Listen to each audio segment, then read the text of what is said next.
बयान दिया रामजी लाल सुमन ने, बड़ा ही निंदनीय और शर्मनाक काम किया है। अगर रामजी लाल सुमन में इतनी बड़ी वो ताकत थी तो वो यहाँ पे फटवा के दिखाई एक पत्थर।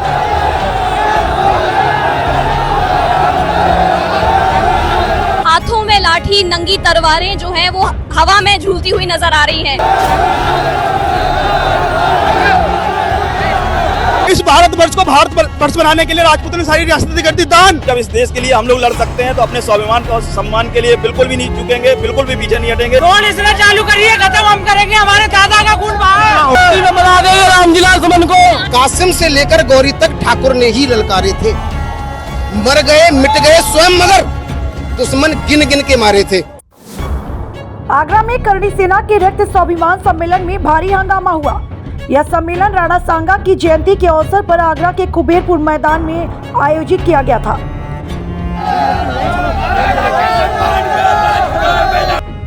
जिसमें बड़ी संख्या में करणी सेना के लाखों कार्यकर्ता शामिल हुए। सम्मेलन में हालात ज्यादा खराब न हो, इसके चलते पुलिस ने सूरजपाल अम्मू और महिपाल सिंह मकराना को हाउस अरेस्ट कर लिया, जिन्हें कार्यक्रम तक पहुंचने ही नहीं दिया गया। लेकिन कार्यक्रम के दौरान उस वक्त माहौल बिगड़ गया जब पुलिस मौके पर पहुंची। पुलिस को देखकर कार्यकर्ता भड़क गए और समाजवादी पार्टी के सांसद रामजी लाल सुमन के खिलाफ जोरदार नारेबाजी शुरू कर दी।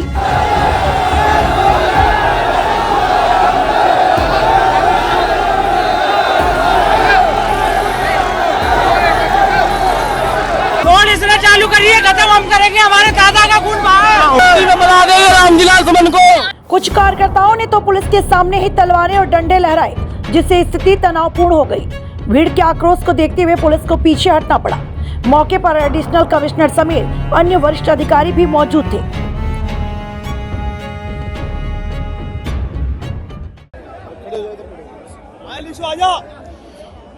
देखिए, इस वक्त मैं आगरा में मौजूद हूँ, रामी गढ़ी पर। एक खेतों के बीच में टेंट लगाकर आज यहाँ पर महाराणा राणा सांगा की जयंती जो है वो मनाई जा रही है। एक युद्ध छिड़ जाता है जब रामजी लाल सुमन के द्वारा एक शब्द ऐसा संसद में बोला जाता है जिसको लेकर इतनी भीड़ आप मेरे पीछे आसपास देख पाएंगे, वो इकट्ठी हो जाती है। आज इन सब का एक ही प्रण है और एक ही मांग है कि जिस तरीके का शब्द रामजी लाल सुमन के द्वारा बोला गया था उसकी माफी मांगी जाए। और साथ ही यहाँ पर जयंती मनाने के लिए हजारों लोग यहाँ पर पहुंचे हुए हैं।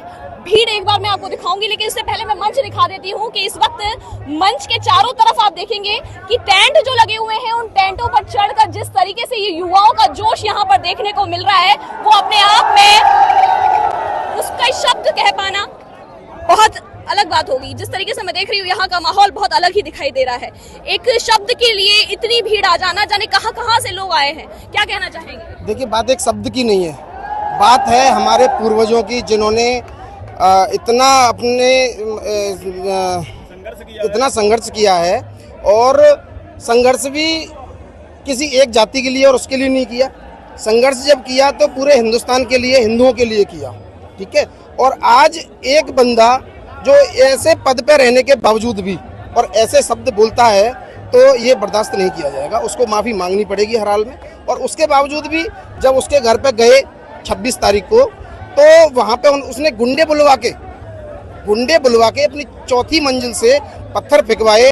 और ये मान के चलिए कि उस दिन कई लोगों की जान आफत में आ गई थी, ठीक है। वो तो भगवान का शुक्र था कि जो है कोई अनहोनी नहीं हुई, नहीं तो वहाँ पे बहुत कुछ हो सकता था।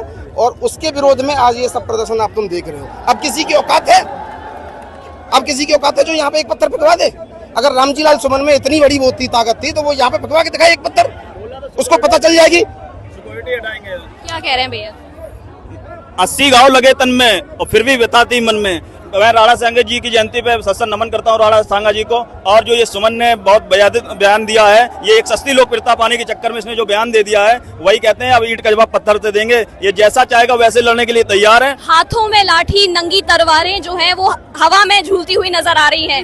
क्या एक संदेश ये देना चाह रहे हैं आप इसके दौरान? ये तो राजपूतों का श्रृंगार रहा है, लाठी डंडे और तलवार तो सदियों से हमारे साथ रही है। श्रृंगार है, आभूषण है हमारे राजपूतों का।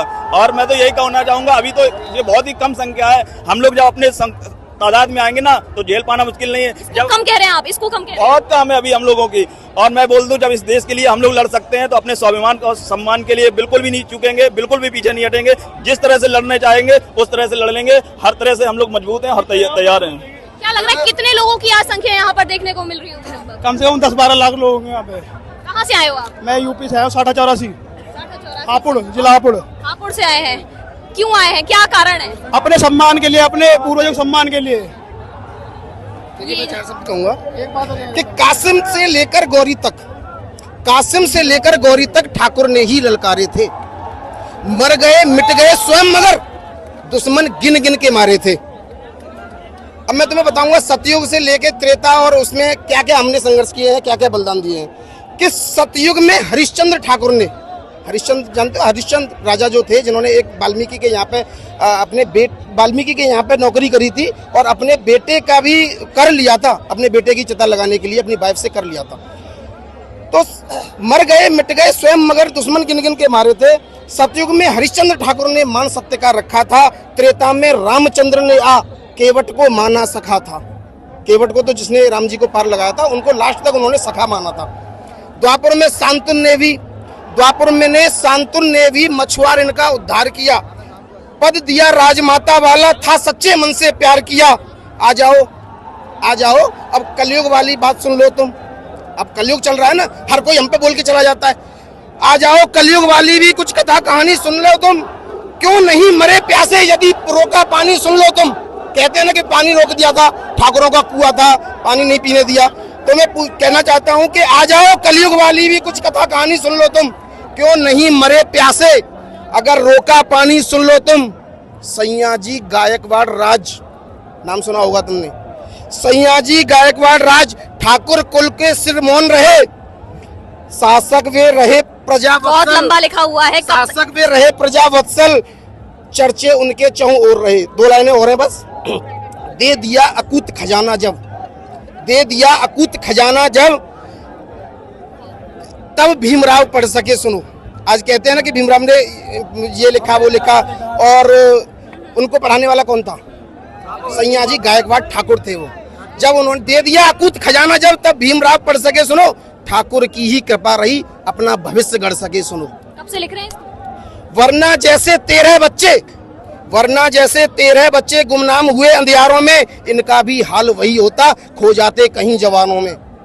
इनके 13 बहन भाई थे, उनका आज तक किसी को पता नहीं। अगर ये ठाकुर की कृपा नहीं रहती तो ये भी आज कब से लिख रहे हैं? ये देखिए, ये जोश आप देख पा रहे होंगे। क्या नाम है आपका?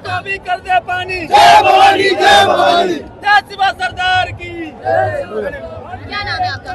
मेरा नाम, मैं पूर्व सैनिक हूँ मैं, और मेरा नाम कैप्टन महेश कुमार चाहर है। सैनिक जी, क्या एक ऐसी नौबत आ गई आज यहाँ पर सैनिकों को भी यहाँ पर आना पड़ रहा है, आवाज उठानी पड़ रही है, आवाज बुलंद करनी पड़ रही है? देखो, आज सबसे पहले मैं यहाँ पर आए हुए सभी करणी सेना को, जितने हमारे समाज के आए हुए हैं, सबको मैं धन्यवाद देना चाहूँगा। सैनिकों ऐसी है कि हमारे जब महापुरुषों को एक भारतीय संसद में और हमारे महापुरुष को ऐसे अभद्र भाषा टिप्पणी करना, ये हमको शोभा नहीं देगा, बल्कि हमारे बच्चों को भी शोभा नहीं देता। क्योंकि हमारा वो खून है जो हमने तलवार से, लाठी से, बल्लम भाला से, और हम तो सैनिक हैं बंदूकों से। युवा जोश आज इतनी लंबी लाइनें लिखकर आ रहा है, इसका क्या मतलब, क्या कहना चाहेंगे? क्या ये माफी मांग ली जाएगी आज जिस तरीके से 6 बजे तक का समय दिया? नहीं, माफी एक्चुअली माफी लायक ही नहीं है। मतलब माफी खत्म हम करेंगे, दोन इसने चालू करिए, खत्म हम करेंगे। हमारे दादा का खून बहा, उबाले जो समय मिट्टी में मिला देंगे रामजीलाल सुमन को, मिट्टी में मिला देंगे।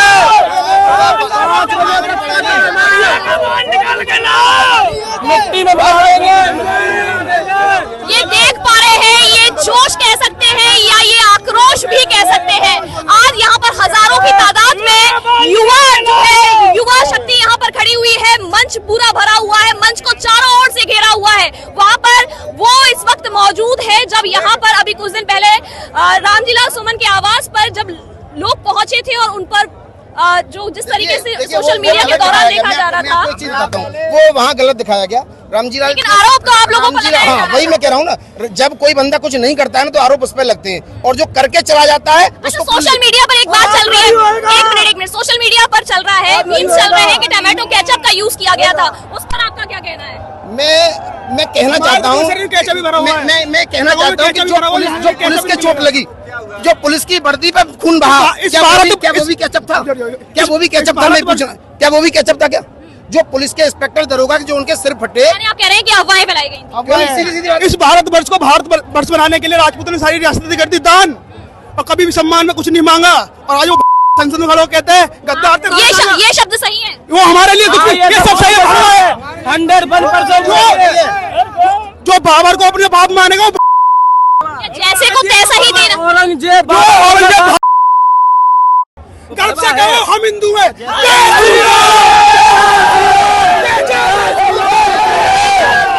पा रहे हैं, थोड़ा सा आगे ले जाकर खीमी में आपको मंच का एक नजारा और दिखा देती हूँ कि इस वक्त जिस तरीके से यहाँ पर ये युवाओं में उबाल देखने को मिल रहा है, सर पर पगड़ी नजर आ रही है, सभी लोग यहाँ पर इस वक्त जय श्री राम के नारे लगाते हुए नजर आ रहे हैं।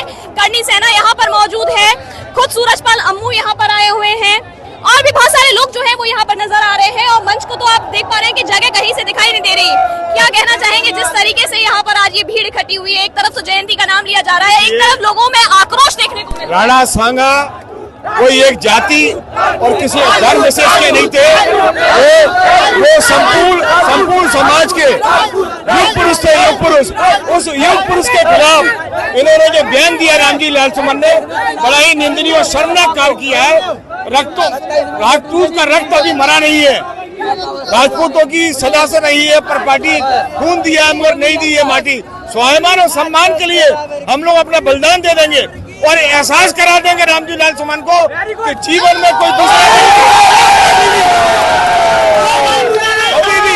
इस पूरे विवाद की जड़ समाजवादी पार्टी के सांसद रामजी लाल सुमन का एक बयान है, जिसमें उन्होंने संसद में राणा सांगा को गद्दार कहा था।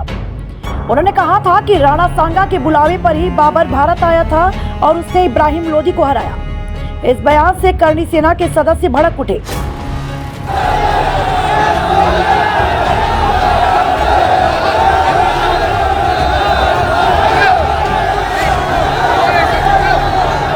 जब इस देश के लिए हम लोग लड़ सकते हैं तो अपने स्वाभिमान और सम्मान के लिए बिल्कुल भी नहीं झुकेंगे, बिल्कुल भी पीछे नहीं हटेंगे। कौन इसने चालू करिए, खत्म हम करेंगे, हमारे दादा का खून बहा बना देंगे रामजी लाल सुमन को।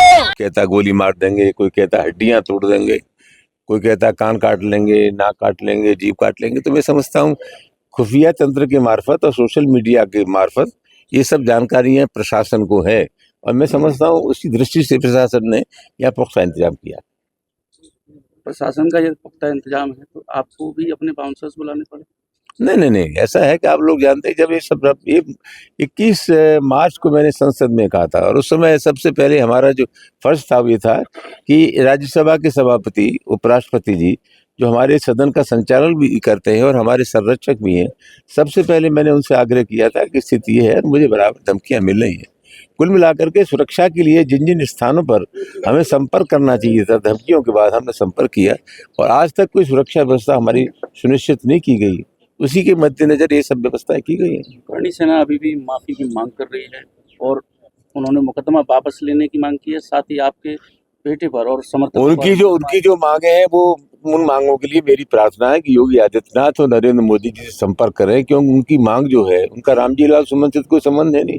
बड़ी मांगे हैं, जेबर एयरपोर्ट का नाम रखा जाए, मुझे विधानसभा लोकसभा की सदस्यता, राज्यसभा की सदस्यता से मुअत्तल किया जाए। तो उनकी मांगों के संबंध में जो सक्षम अधिकारी हैं जो निर्णय ले सके, उनसे संपर्क करना चाहिए। सुमन जी, लगातार एक बयान आ रहा है क्षत्रिय समाज की तरफ से कि सुमन दलित नेता के तौर पर नहीं है, उन्हें समाजवादी पार्टी एक तरीके से इस्तेमाल कर रही है। इस्तेमाल कोई करे या न करे, मैंने एक बात कही, उसका विरोध था। विरोध करने के बाद लोगों ने जो रास्ता इख्तियार किया वो ठीक नहीं था।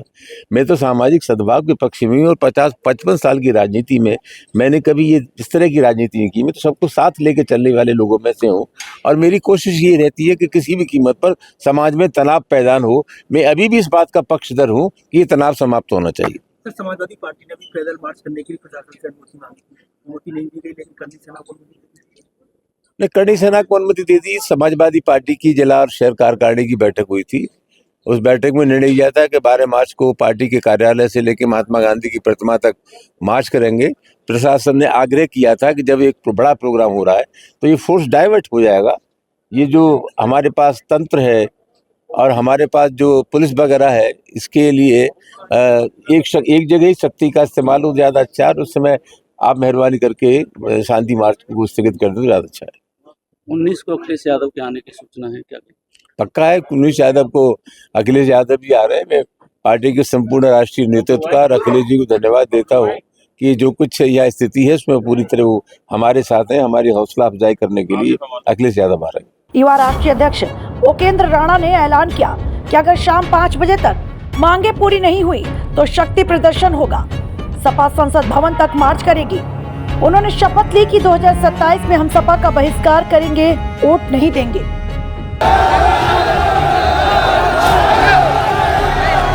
इस भारतवर्ष को भारत वर्ष बनाने के लिए राजपूतों ने सारी रियासतें कर दी दान। जब इस देश के लिए हम लोग लड़ सकते हैं तो अपने स्वाभिमान और सम्मान के लिए बिल्कुल भी नहीं झुकेंगे, बिल्कुल भी पीछे नहीं हटेंगे। कौन इसने चालू करी है, खत्म हम करेंगे, हमारे दादा का खून बहा। बना देंगे रामजिलाल सुमन को।